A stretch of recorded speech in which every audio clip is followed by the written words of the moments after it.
Well, Dhiraj Relli, the MD and CEO of HDFC Securities, is now joining in. Dhiraj, very good afternoon to you. Thanks so much for joining in, and always a pleasure speaking to you at NDTV Profit.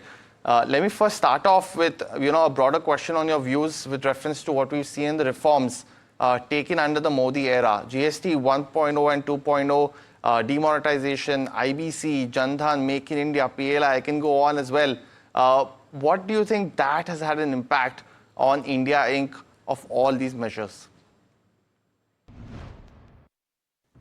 So last 10 and 11 years under Modi's leadership have been phenomenal for India as a country. We have moved from 2.04 trillion economy, which was standing at 10th rank in the world, to now 4.20 trillion economy, which is just fourth largest economy. And we are promising to be the third largest economy sooner than later.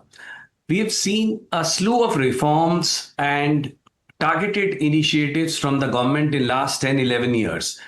And also some of the reforms were disruptive and some of them were targeted. Disruptive reforms like GST, you just mentioned, and also demonetization.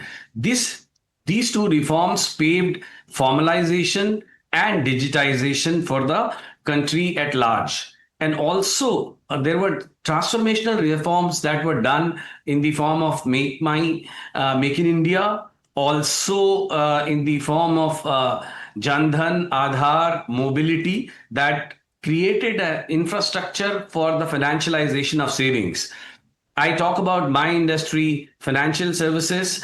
We have moved significantly from cumbersome onboarding to an absolute 100% digital onboarding of customers, and that has led to a democratization of investing in India. And also we could able to reach the India as a country and every nook and cranny of India, and able to serve the underserved and underprivileged customers as well.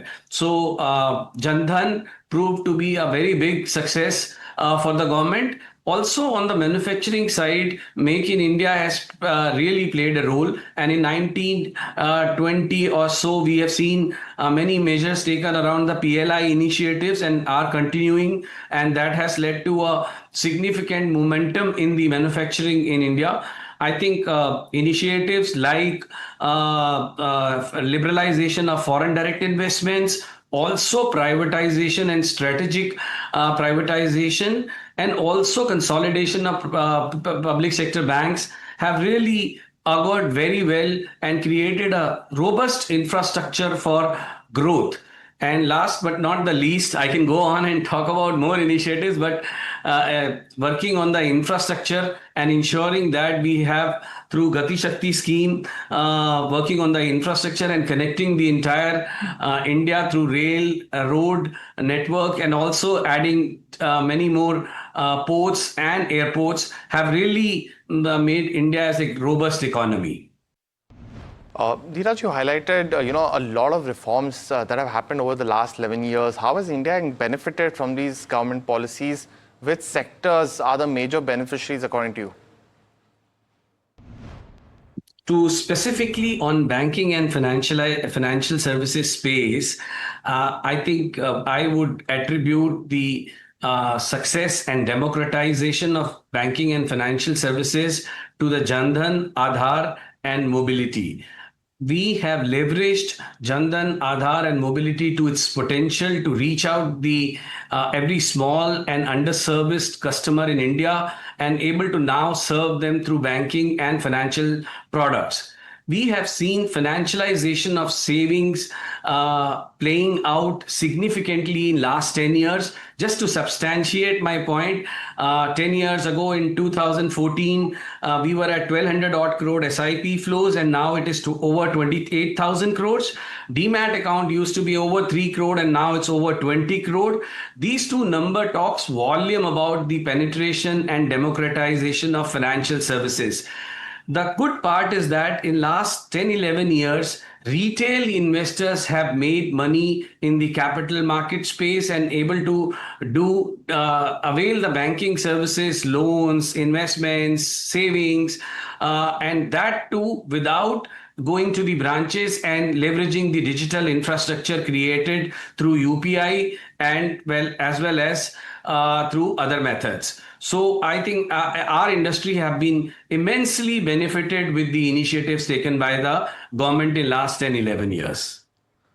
Dhiraj, we have seen multiple measures, and we've discussed that in the first two questions: the GST 2.0, income tax benefits, as well as the RBI rate cuts that have happened this year as well. Do you think that these are yet to show effect on the economy as well as markets as a whole?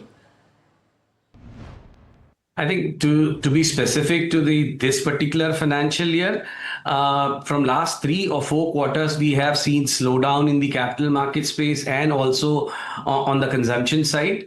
And government has made a necessary intervention now through GST and also leaving more money in the hands of investors through direct access. So we are confident that this would work well for improving the consumption both in urban as well as in rural areas. With good monsoon also, it will. We have seen some green shoots in the consumption coming from the rural areas. Looking at the next 5 years, Dhiraj, what are the specific reforms that you would like to see accelerate essentially the growth of India, at least in this particular time frame? See, I think the unfinished agenda for Mr. Modi is to work on land and labor reforms. Also, if we can take more initiative to promote inbound tourism, that will create more employment in India and it would have a more granular growth in India. So these are the 3 areas I want government to focus on. I know it's very difficult to focus on some of these areas and it may require large funds also. There I have a suggestion that government can monetize a lot of its assets and equity that they have and channelize these resources to promote inbound tourism and also do more reforms on the infrastructure side so that we can grow leaps and bounds. My final question, Dhiraj, now, we've spoken about, the reforms that have happened over the last 11 years under Prime Minister Narendra Modi. Your wishes for Shri Narendra Modi as well at this particular point of time? Mr. Narendra Modi has done, amazing job for India to put India on the global map. And now we are 4th largest economy and as well as, well respected. So we could able to get a differentiated positioning in the world under his leadership. I wish him absolutely pink of health and I want him to continue and charm us with his energy and his charisma. Thank you. That's Dhiraj Relli. Thanks so much for joining and giving us perspective on the reforms that we've done on Prime Minister Narendra Modi, as well as what could be his view, some of those to look at in the next 5 years as well.